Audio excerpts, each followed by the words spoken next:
Welcome to the Morning Talk with LENORA. Morning Talk. Morning Talk with LENORA. Welcome to the Morning Talk with LENORA. Morning Talk. Morning Talk. Hey, good morning. Well, you might not know it, but this is like my third start. Trying to get this. Okay, so let me try it again. Good morning, Monday morning. Welcome to the Morning Talk with LENORA. It started off good. I woke up, I didn't have any aches and pains, but I didn't notice that I was going to be coughing and sneezing. So I've done that through 2 videos already. So hopefully we can get this one going.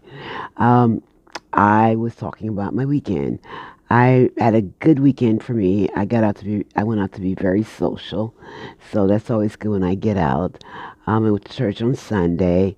I had an excellent sermon that he was finishing up about silence and being able to be silent and to engage in, thought and meditate and to be still. And I really appreciate that series because it is being able to think in silence to me is a great thing. So after church, I went to a customer appreciation event at the Rusty Bull Brewery Company. And this was put on by Mystic Fragrances.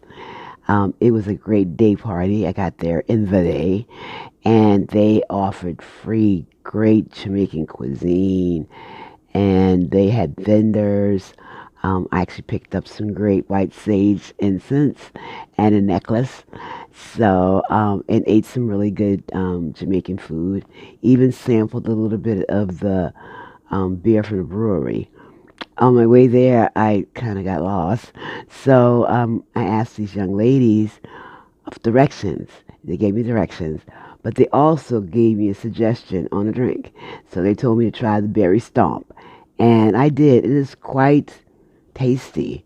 I only had a little sample, but I'm sure if you get like a mug, eventually that tastiness is going to sneak up on you and you're like, oh, I forgot this is alcohol.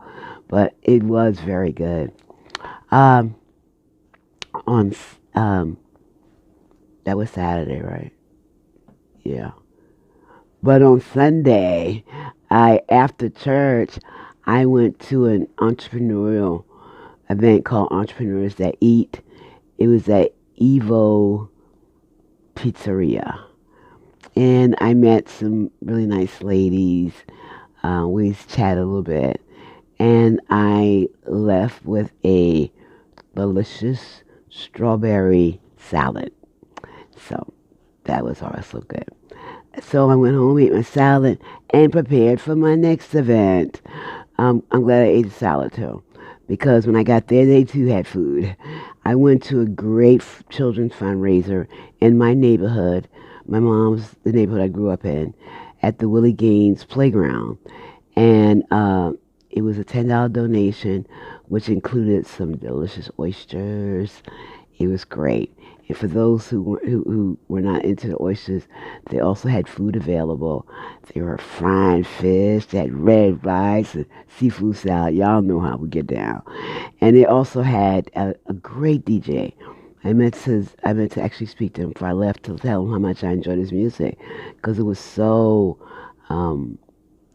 stuff that I listened to in hip hop he gave us both to appease the younger people and people of my age. So it was easy for me to stick around because it gave me stuff that I understood. And then I ran into, of course, people who went to high school with me.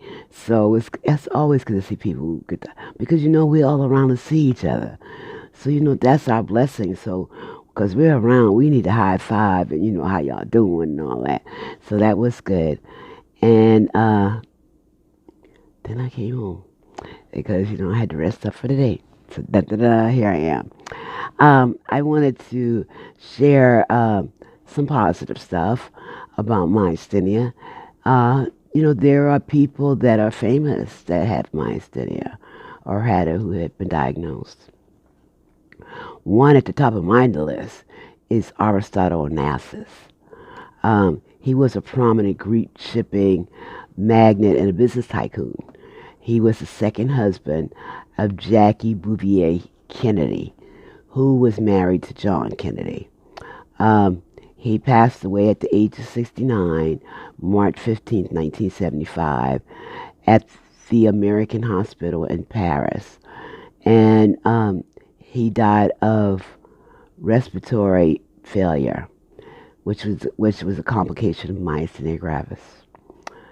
What he also did is he left millions for myasthenia research.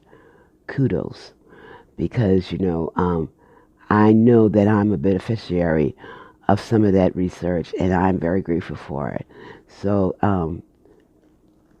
to you, Mr. Onassis.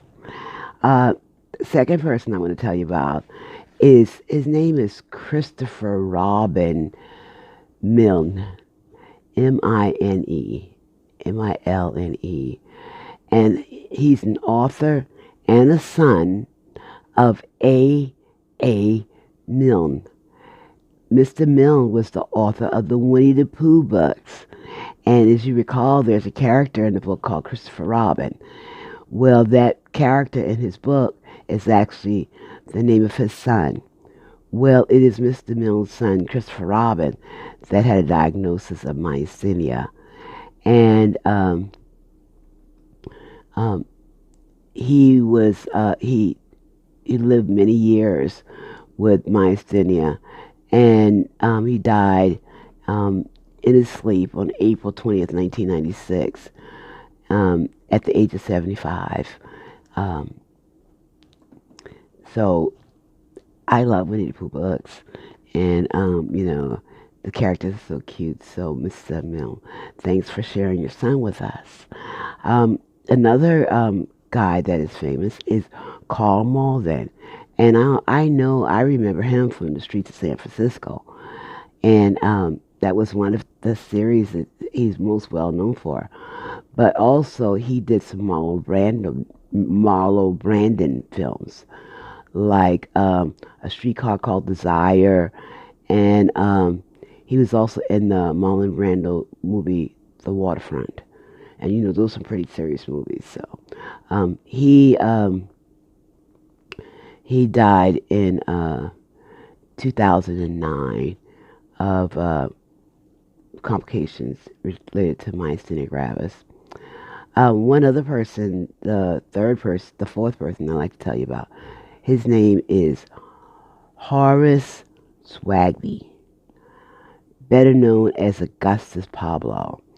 And he was a Jamaican roots and reggae dub record producer. Melodica, and he was a melodica player, and as well as keyboards. He was active from 1970s onwards, and he popularized the use of the melodica, which is an instrument that they use with children to teach them reggae music. He was a committed Rastafarian, and Mr. Augustus, died as a result of a collapsed lung, as a result of myasthenia gravis. And the last person I'd like to tell you about, number 5, is Stephen Garret. He was a hip-hop and R&B songwriter who wrote hits for well-known hip-hop artists, like Genuine, and I'm out of focus. Genuine and Pretty Ricky and Aaliyah and Lil Wayne. Myasthenia gravis was the cause of his death, February 25th, 2008. So that's my research and my interesting facts about myasthenia gravis. I got to speak to, this is my Jonas T moment. I got to speak to my grandson during the week. And, he has these great ideas for me. and he wants me to do a live, which I think this is pretty live for me right now. But live, he thinks that's what I should do. But I'm like really apprehensive about that. At least I can, I guess I got a little control freak in me. At least I can control this. But live seems so unpredictable. But he thinks I'd be, and I'm like, Jonas, I don't know, I don't, you know, I'm not really ready for, what all the stuff that goes on being live in the comments and stuff. So he said, oh, Grandma, don't worry about anything. I'll take care of you. And he does this. He said, nobody's going to bother you. I'll take care of you. And Jonas says, 10. I said, okay, Jonas. Okay. And then he kept on with the ideas. He had ideas like on location and, to do all these things. And I'm like, okay, Jonas, I guess I'll see if I can graduate to that. But I'm like, okay, Jonas, we're going to have a new camera. And you're going to have to come with me. Because I need somebody to shoot the shots.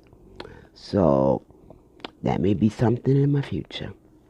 So, shout out to my Jonas T. Love you, babe.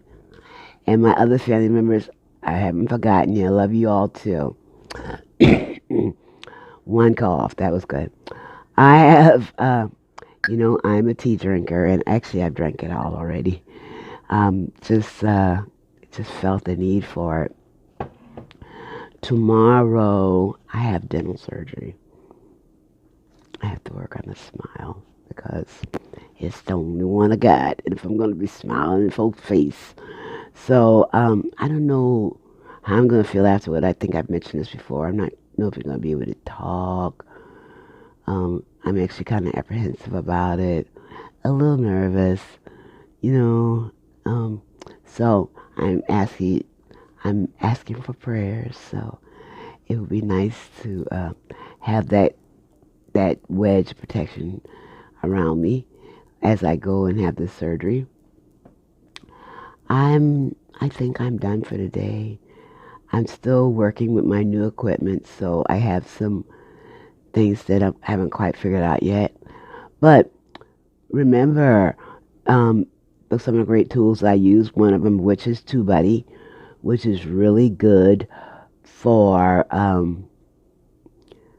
keeping up with your tags. And it has so many great tools that I personally like. Helps me. Those tags is number one. It can help you create your thumbnails, your annotations, and your at the end, and your. I have enjoyed using, and I really like their reward system. They help me keep up with milestones, like making 65 subscribers. Which, hey guys, that is awesome. Thank you. And 2,000 views, and it's a great tool. I am going to wrap up today, this Monday. Thank you all for joining me. And I hope to see you real soon this week. Oh, yeah. I have to say about my book. I am still the author of the mirror image of me, which is a physical and spiritual journey with chronic illness. I talk about my book because I really want people like me or people who have to see where I came from. That it's just not all about vanity at this point. It's that I'm celebrating the life and that I survived something. And so this is my way. This is why I blog, because, I'm happy, I was on a ventilator and and once again, I'll give you that video and you see the date on it. So, I have to be grateful to God and I have to share what He's done for me. So this is my part of my journey in this book. It's available on Kindle and Amazon. Thank you all for being with me today. Please subscribe to my channel and hit the bell so that you'll know every time my broadcast. Thank you, LENORA. Really appreciate you dropping it. Y'all have a good week.